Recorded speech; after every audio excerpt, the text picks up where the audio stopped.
Shalom Adonai, saúdo meus irmãos com a paz do Senhor, amém irmãos, estou muito feliz, né? Chegamos aqui na nossa última aula do nosso curso para pregadores, amém? A aula de hoje sobre oratória, ok? Vamos falar sobre alguns contextos, correto? Vamos falar sobre crianças, jovens, adultos, idosos. Resumir um pouco aqui o assunto para vocês, ficar bem didático. Amém? Vamos falar um pouquinho sobre psicologia. Como usá-la, né? Na nossa oratória, na nossa comunicação com a igreja, ok? Sem mais delongas, vamos iniciar a nossa aula de hoje. Nossa aula de hoje será a aula de oratória. Amém? Aqui é o presbítero Vitor. Mais uma vez eu vos saúdo. Boa tarde, boa noite, bom dia. Obrigado por mim fazer parte da sua casa, da sua vida nesse dia. Não sei quando você estará vendo. E vamos dar então início à nossa aula. Tá bom? Já agradeço muito a você que ficou comigo até aqui. Até aqui você me deu ouvido, até aqui você me ouviu. Eu te peguei pela mão e até aqui nós chegamos juntos. Tá? Obrigado pela sua atenção. Amém? Vamos lá. Aula de oratória, nossa última aula. Tô feliz, irmãos. Amém? Aula de conclusão, aula conclusiva. O que significa oratória? Ok? Oratória significa a arte de falar em público, entendeu? Então, quando eu estou falando, claro que eu estou falando isso resumidamente, bom? Então, quando nós falamos de oratória, estamos falando da arte de se comunicar, né? Falar em público, por quê? Porque devemos nos comunicar. Então, a oratória é a arte de falar em público. Aí a pergunta que fica para nós, hoje, nessa tarde, nessa noite, nessa manhã, é a seguinte: presbítero, o que falar de criança, jovens, adulto e idoso tem a ver com oratório? Para que eu vou querer saber, né, sobre esses estágios da vida? Irmãos, se oratória significa a arte de falar em público, queremos dizer que estamos falando para um público, correto? Ok? Né? Até aqui entenderam? Então, oratória é a arte de falar em público, mas na verdade, no seu sentido base, daquilo que significa oratória é a arte da comunicação. Então, se nós formos pesquisar pelo YouTube, pelo Google, vai aparecer a arte de falar em público, mas é a arte da comunicação, ok? E nós sabemos que na igreja tem adulto, tem jovens, criança e tem idoso.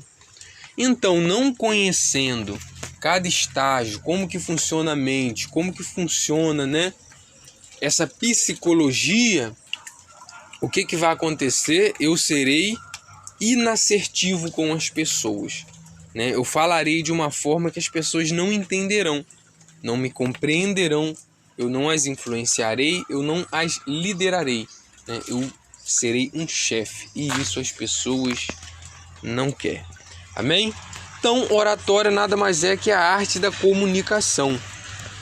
Então, irmãos, aqui tem uma foto aqui, né? O presbítero Vitor aí pregando no Ministério Resgatando Vida, né? Nossa pastora Cristiane, pastora presidente.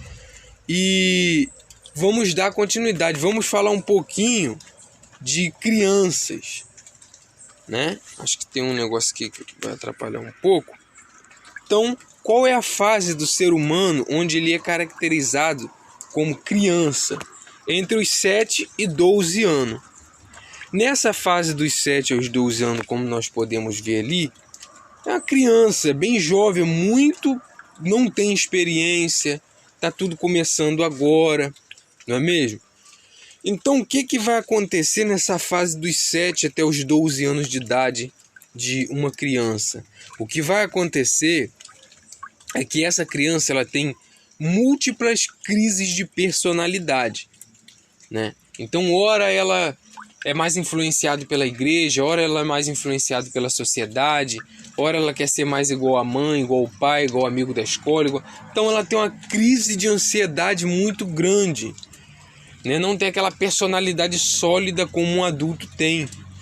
E dentro da igreja, para a gente atingir esse tipo de público, para a gente falar com as crianças, nós temos que trabalhar muito a imaginação, né? Eles são muito imaginativos, eles são muito assim, eles mentalizam muito, eles são muito bons com imagem, entendeu? Criança, né? Para você dar uma aula para criança, para você falar para criança, é muito bom mexer com a imagem, questão de fotografia. Se não tem, fala, pense assim, num carro assado. Então o pastor, o pregador, né, aquele que está palestrando a mensagem, se o público te vê um grande aglomerado de criança, ele vai ter que usar muito a questão dessas imagens mental, né? Lembrando que nós na igreja vamos lidar com esses 4 tipos de público: crianças, jovens, adulto e idoso. Então, presbítero, eu vou focar em qual? O seu foco é aquele que tem mais. Você vai ver qual desses 4 grupos tem mais pessoas dentro da igreja. Seu foco maior vai ser esse, mas você tem que entender todo esse conceito para dosar de cada coisa um pouco. Então, crianças de 7 a 12 anos, elas precisam de imagem, elas têm crise de personalidade, elas precisam de uma coisa muito concreta e que seja imaginativo, ok? Os jovens vão de 12 aos 19 anos. Então essa fase é a fase do viver agora. O menino aos 12 anos, ele vai ter a sua primeira ejaculação. A sua menina aos 12 anos, ela vai ter a sua primeira menstruação. Então é onde o homem está virando mocinho e a jovem está virando mocinha. Lá em Israel, nos judeus, quando a menina tem a primeira menstruação, que é entre os 12 e 13 anos, ela já é considerada mulher e o seu pai já entrega para outro homem, né? Por quê? Porque eles entendem que depois que a menina menstrua, ela já virou mulher. Só que, segundo a psicologia, nós sabemos que isso não é verdade. Mas enfim, então, o jovem é aquela fase entre os 12 anos de idade e os 19 anos de idade. E o que mudou da criança? Mudou da criança que o jovem, eles gostam de viver o agora. Então o negócio deles é o agora. Tipo assim, se você guarda R$50 esse mês, eu dou para você pagar a internet, e você fica no critério de pegar esses R$50, pagar a internet, ou você compra o que quiser com esses R$50, usa 2 meses da sua internet e deixa cortar a internet. Então, muito provável que esse jovem compra tudo que ele quer com esses R$50 e deixe cortar essa internet. Vamos dizer assim, caso o pai fizesse esse teste com essa faixa etariedade de jovem, aconteceria isso em outras situações. Porque o jovem gosta muito de viver agora. Então, por isso que as pessoas hoje vivendo na flor da pele, muitas meninas têm perdido sua virgindade entre essa faixa etária. De 12 aos 19 anos é quase impossível, 12 nem tanto, mas quando chega os 15 e 19 anos, é quase impossível você ver uma menina hoje em dia virgem. É muito difícil. Então, o jovem é muito de viver agora, de provar tudo, né? De provar tudo um pouco. Então, a menina, ela quer, tipo assim, provar todo tipo de homem. Ela quer saber como que é, aquela curiosidade. O menino, a mesma coisa, né? Ela quer testar, ela quer provar, ele quer ter certeza. Então é aquela fase onde está descobrindo tudo. Se atira para tudo quanto é lado. Você não sabe o que é da vida. Você não sabe nem quem você é. E é muito complicado. As jovens que têm tido relacionamento, têm tido filhos nessa idade, é muito complicado. Então, quando o pregador vai trabalhar com jovens, ele tem que trazer muito sobre consequências de atitude que você toma para viver o agora. Entendeu? Vai ter que ser muito trabalhado esse negócio de fulano tal na Bíblia fez isso, isso e aquilo, se arrependeu, foi viver o agora, se deu mal, entendeu? Ananias e Safira por querer ficar com o dinheiro da igreja, por querer viver o agora e ter uma grande vantagem, perdeu sua salvação, foi morto e tudo mais. Então a consequência do agora. Porque quando você está em cima do púlpito, nós já vamos falar do que fazer e o que não fazer, você tem que entender o seu público. Então falamos de criança, dos 7 aos 12 anos, falamos de como funciona a mentalidade de um jovem que é viver o agora, provar de tudo um pouco. Para você entender que para falar para esse povo, você tem que falar de consequências, né, de responsabilidades.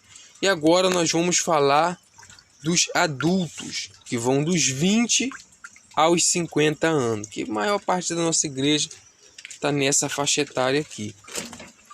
Então os adultos, o que eles vão estar buscando? Já viveu bastante coisa, já perderam, né, grande parte da sua virgindade, arrumaram emprego e tudo mais. Então já não vão pelaquilo que vê, pelaquilo que pensa, pelaquilo que falam, já é mais analítico, né? Tem mais critérios a ser elaborado nessa faixa etária idade da vida. Então um adulto ele vai estar buscando estabilidade emocional, né? O adulto ele vai pensar no futuro.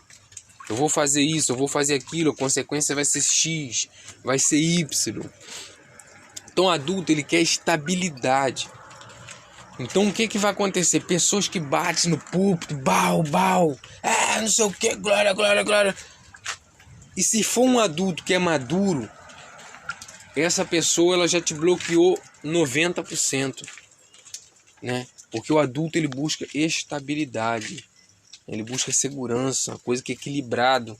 Então uma pessoa que ela grita demais no púlpito, ou fala baixinho, ou seja, ou bate no púlpito, ou sai apontando o dedo para tudo quanto é lado, ela não consegue falar com esse tipo de público. Lembra? Que a oratória era a arte de falar em público ou de se comunicar. Você não consegue atingir o adulto quando você é desequilibrado. Entendeu? Você fica falando mal das pessoas em cima do púlpito, você aponta um, aponta outro, fala alto, tenta ficar impondo coisas, tenta ficar fazendo... Igreja, não, se não tiver rodando, tá na carne. Né? Isso funciona muito pro adolescente. Agora, pro adulto, ainda mais uma pessoa que tem conhecimento bíblico, tem já intimidade com Deus, né, entre os seus 3 e 4 anos de evangelho, isso não funciona mais. E se não dá glória, tá na carne, não sei o que, tão frio, tão morno, não, isso não se faz. Né? A Bíblia vai dizer que o culto ele é individual e cada um cultua do seu jeito. Nós não estamos aqui para julgar. Então, adulto, é dessa forma que você atinge o adulto, com estabilidade. Você está em cima do púlpito, o que você vai fazer? Você vai olhar para a esquerda, para a direita na igreja, para a esquerda da parte da frente aqui dos bancos, para a direita da parte da frente dos bancos. Você vai olhar no olho, o adulto é muito olho no olho. Né? O jovem não, aquela coisa de corpinho bonito, eles vão se atrair, aquela coisa do que eles olham, o adulto não. O adulto é estabilidade, é olho no olho, clareza. Então você tem que olhar para o olho do seu público. Você está falando de amor, de afeto, de carinho, você tem que mostrar a mesma coisa em cima do púlpito. Você está olhando dentro do olho das pessoas. Você chama atenção, irmão, quer a atenção dos irmãos. Quando essa pessoa virar, você olha dentro do olho dela. Dá um tempo de silêncio. Não bate a sua mão em cima do púlpito. Fica numa postura relaxada, aberta, com seus peitos estufados para fora. Não fica numa postura emborcada. Não anda demais em cima do púlpito para lá e para cá rápido. Não gesticula rápido demais. Vai fazendo as coisas naturalmente, equilibradamente, olhando nos olhos. E você vai desenvolvendo a sua comunicação. Não aquele olho fixo querendo penetrar na alma do outro, mas aquele olho firme, né, que você está de acordo com aquilo que você está falando, né?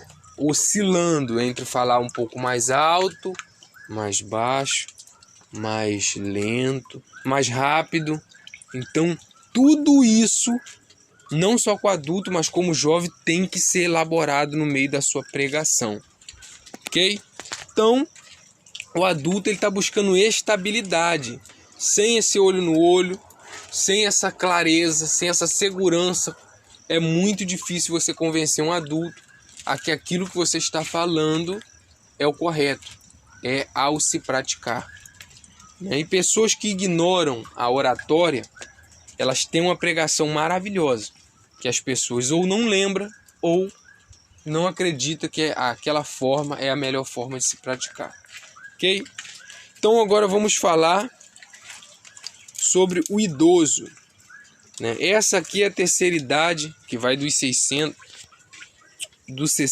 aos 100 anos ou mais, né? Tem alguns idosos que passam disso. E o idoso, ele vai estar preocupado com a sua velhice, né? Segundo a psicologia, o idoso, ele vai estar preocupado com a sua saúde. Então vai ser aquela pessoa que quando nós pregarmos para ele, nós temos que ressaltar a questão da saúde, né? Da segurança, da vida, né? Porque Jesus levou sobre ele nossas enfermidades, né? E muitas das vezes essa cura é na alma. E Deus falou que a alma é mais importante do que o corpo, porque o corpo vai perecer, mas nós teremos que agora fazer nossas moradas celestiais. Então, quando você entende a psicologia de cada fase da vida, fica muito fácil você se comunicar com um público. Fica muito fácil de você elaborar uma liderança clara para essas pessoas. Então, temos que entender cada etapa da vida e que essas pessoas gostam de atenção. O idoso, ele gosta muito de atenção. O idoso, ele não é como o jovem e nem como o adulto. Ele ele é carente de atenção. Então, num público onde tenha mais idosos, são essas pessoas que você tem que olhar mais no olho. Ok? Porém, se essas pessoas te ignoram, você sempre vai dar o seu foco nas pessoas que te dão atenção. Mas, no modo geral, a atenção sempre é mais voltada para o idoso. Ou presbítero, não é para criança? Não, é para o idoso, porque ele carece de atenção, né? Ele busca segurança, ele busca apreciamento, ele já viveu. Ele gosta que as pessoas apreciem, né, a sua experiência, a sua vida. Ok, irmãos? Então, esse é o nosso curso de oratória, né? Falamos da oratória, que é a arte de falar em público ou comunicação. Falamos das crianças, né, da faixa etariedade, das crianças e jovens, adultos. Falamos de idosos. E agora, eu vim trazer para vocês um presente, né?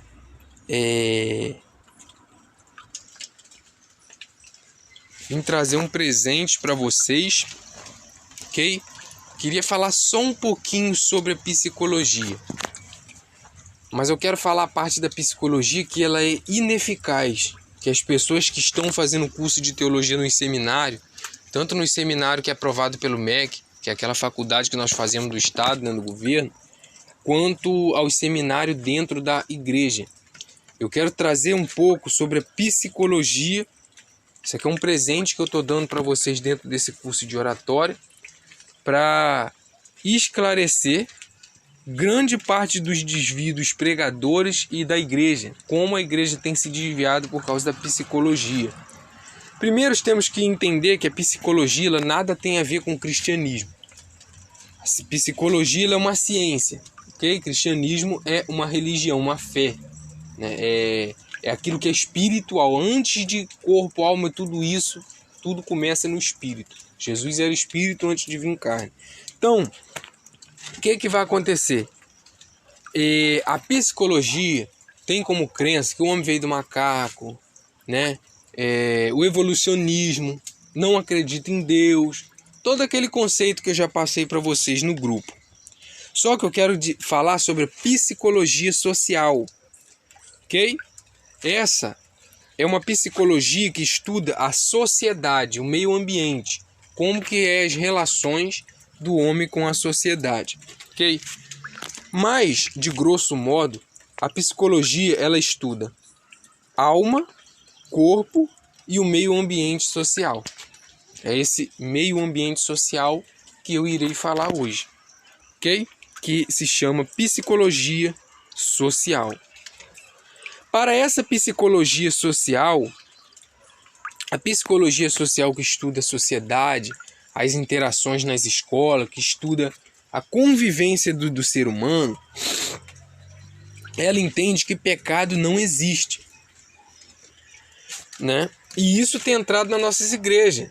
Esses seminários que são dados no MEC e nesses bacharel em teologia livre, eles vêm com essa psicologia, grande parte dela é enxertada, sem que uma pessoa que tem um aprofundamento nisso saiba disso. Então, se a psicologia social ela crê que não existe pecado, por quê? Vamos entender o porquê que a psicologia social crê que não existe pecado. Primeiro, já falamos que psicologia, uma ciência, nada tem a ver com o cristianismo. E sendo ciência, ela tem como base, né, a questão do evolucionismo, que o homem veio do macaco, aquela questão de evoluir, Deus não existe. Se esse Deus nosso não existe segundo a psicologia, pecado também não existe. Tá entendendo? Então, essa psicologia, ela crê nisso. E ela se torna ineficaz para a nossa salvação. Porque se ela não acredita em pecado, ela logo entende e ensina que pode pecar. Ou seja, para a psicologia social, o que vai importar é você se sentir bem. Não existe pecado. O que existe é você se sentir mal. Então, o que vai acontecer? Essa psicologia social, ela tem entrado na igreja. E muitos são os doutores, mestres, que desviaram o povo, muitas das vezes sem saber, por causa dessa psicologia social, ela foi introduzida às matérias de teologia. Então, o que vai acontecer? A pessoa ela comete um pecado. E você fica pensando, Jesus era bonzinho, Jesus não julgou ninguém, né? Nós estamos aqui não é para julgar, nós estamos aqui para cuidar. E a pessoa, né, tá em fornicação, ela tá num problema, ela tá num pecado que tem que ser tratado.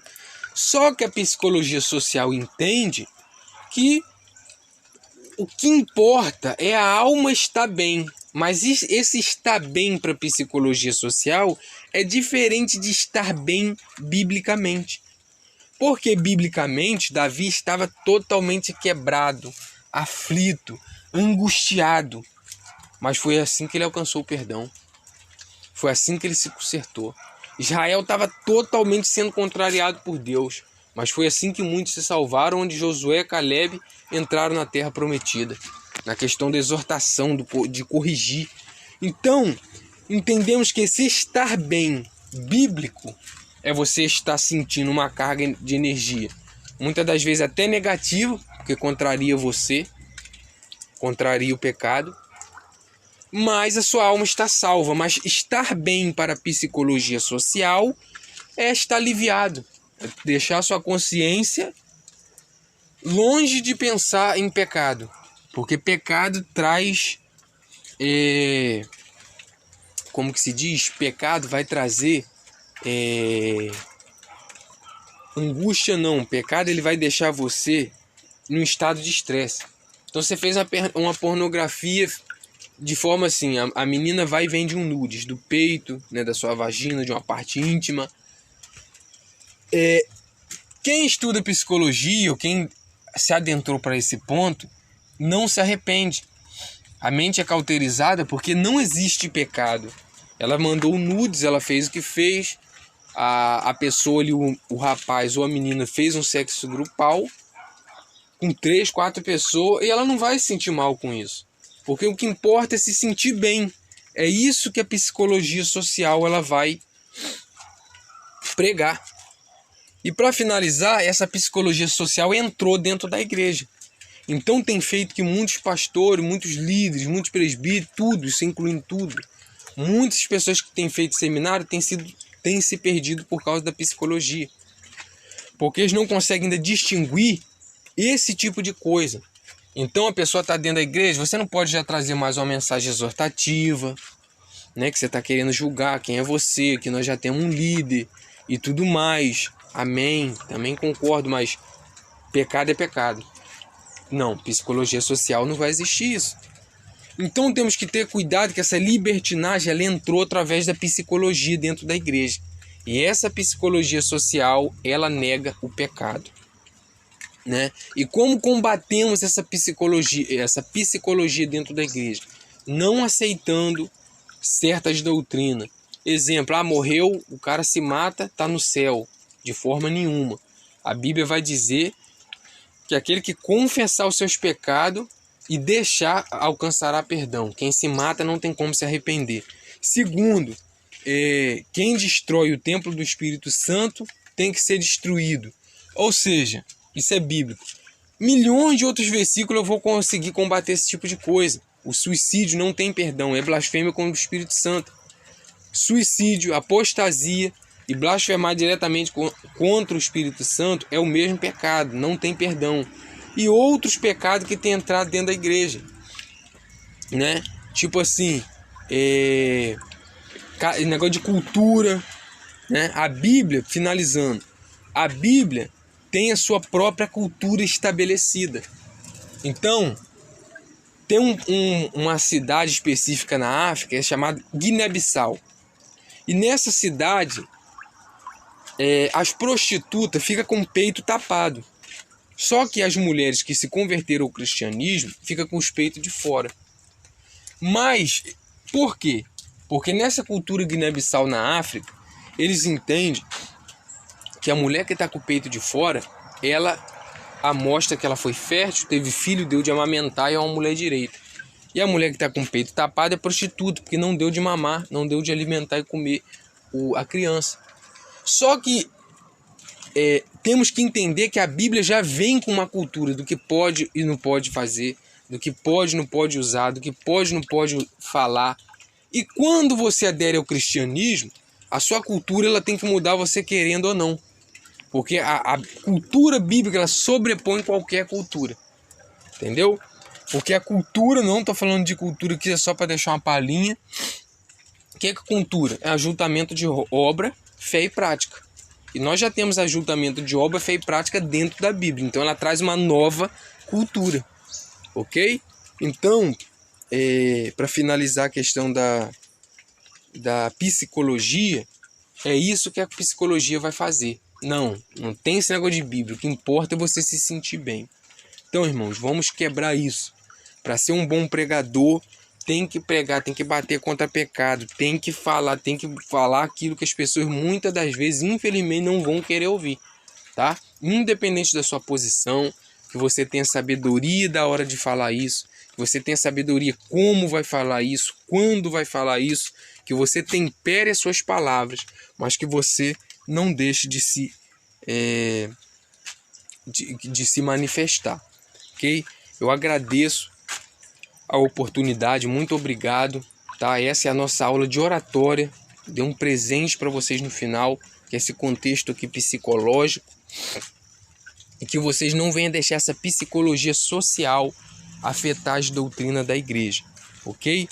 Evangelismo é uma coisa, evangelho é uma coisa, né? Cristianismo é uma coisa, psicologia é outra coisa, não tem como unificar, porque a base das duas ciências, não vou dizer ciência porque eu não estou falando teologia, a base do evangelho é o Santo Espírito de Deus, a base da psicologia é o evolucionismo, que tudo eu posso, porque o importante é me sentir bem. Então, o que eu, como pregador, tenho a ver com isso?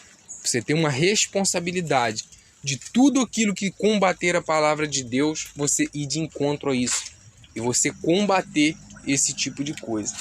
Amém? A Bíblia vai dizer: aquele que ensinar errado um desses meus pequeninos e fizer eles cair, será menor no reino de Deus. Mas a Bíblia também falou que aquele que tirar as palavras desse livro, será tirado o direito dele da árvore da vida também. Então que nós possamos levar muito a sério a palavra de Deus, a oratória, que é a arte de se comunicar e passar a mensagem, né?